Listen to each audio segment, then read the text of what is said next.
Hello everyone, my name is Himanshu Priyadarshi and I am Assistant Professor in School of Legal Studies at Babu Banasi Das University and I am teaching in BBLLB first year, first semester.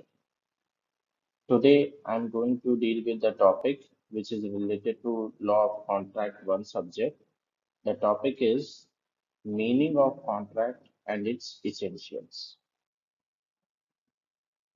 First of all, let us know what is the history of Indian Contract Act. Indian Contract Act, basically it was passed in 1872 and it came into force from 1st September 1872.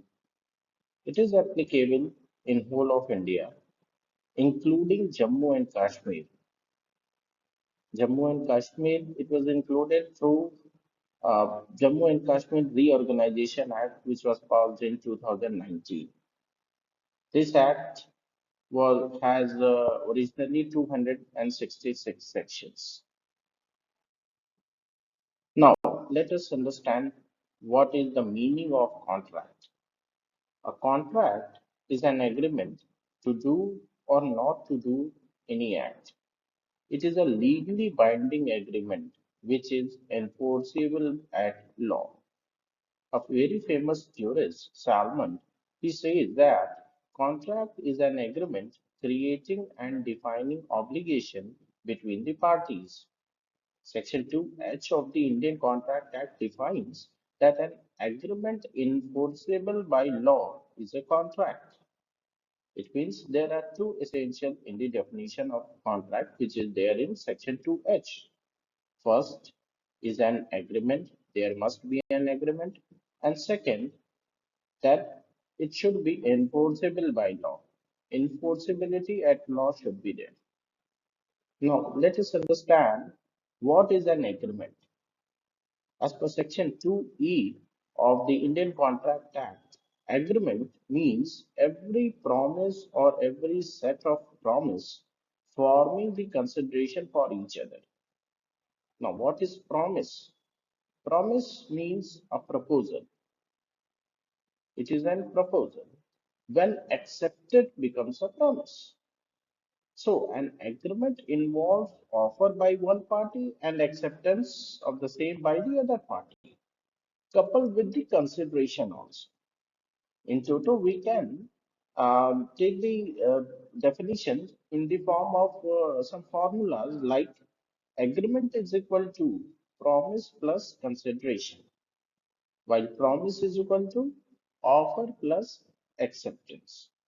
So in agreement, there must be an offer, acceptance, as well as consideration. Now, what is it enforceability by law means? An agreement to become a contract must give rise to legal obligation. The common acceptance formed and communicated between the two parties must create legal relation and not the social or domestic relation. Let's take an example to understand this concept. Like A invites B to a dinner at a hotel and B accepts the offer. But for the some reasons B could not come. Then A cannot sue B as it was a mere social agreement. It was not a contract.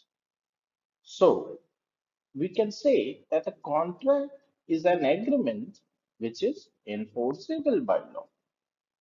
Now, coming to the very important part that is essential elements of a valid contract. We know that all agreements are not a contract. Only that agreement which is enforceable by law is a contract.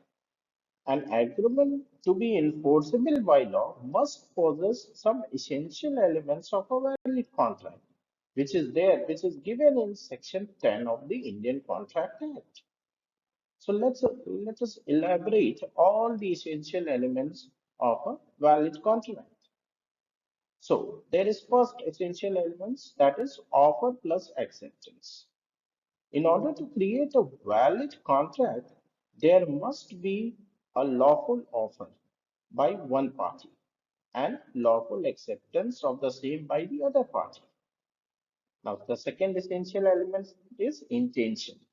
Intention to create a legal relationship. In case there is no legal relationship between the parties, there is no contract. So, agreement of any social or domestic nature do not contemplate any kind of legal relationship, and therefore those kind of agreements will not be treated as a contract. Only those agreements which creates a legal relationship will be treated as a contract. Now, the third essential element will be the lawful consideration. Consideration means something in return. It may be in the form of money, services, and goods. Agreement made without consideration are not enforceable, and the consideration must be real and lawful. Now, the fourth element is essential element is capacity of parties. The parties who are entering into contract must be the competent parties. The following which is there are not capable to the contract, like minors, person of unsound mind, and the person disqualified by any law for the time being in force. They are not competent to enter into the contract. Now, the fifth essential element is free consent. Consent means a parties must have agreed upon the same thing in the same sense. Consent is said to be free when it is not caused by coercion, fraud, misrepresentation, and undue influence. Now, the sixth element is lawful object. The object of agreement must be lawful. Object means the purpose or design of the contract. The object is said to be unlawful if it is forbidden by law, if it is fraudulent, if it is opposed by public policy, and if it involves injuries to the person. Now, the next element is certainty of meaning. According to section 29, agreement the meaning of which is not certain or capable of being made certain are void. Now, the next element is possibility of performance. If the act is impossible in itself, physically or legally, it cannot be enforced at law. For example, if A agrees with B to discover treasure by magic, such agreement is not enforceable. So it is void. Now, the next essential will be not declared to be void or illegal. It means the agreement, through satisfying all the conditions for a valid contract, must not have been expressly declared void by any law enforced in the country. For example, agreement in restraint of trade, marriage, these all agreements are void. It has been declared void by the Contract Act itself. Now, the next essential element is legal formalities. An oral contract is a valid contract except in those cases where writing, registration, etc. is required by some statute. In India, writing is required in case of sale and mortgage, etc. by TPA Act. So legal formalities is there which should be followed during the contract.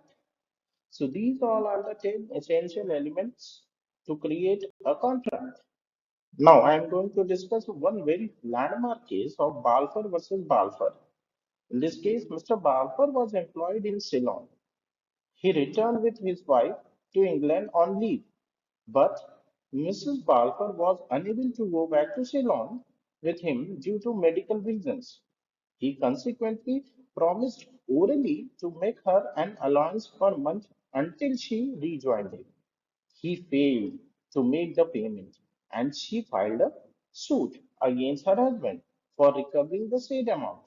But the court held that it was mere a domestic agreement, and the promise made by the husband was not intended to be a legal obligation. So, therefore, it is not enforceable. So finally, this is it about the meaning and definition of Contract Act. Thank you. Thank you so much.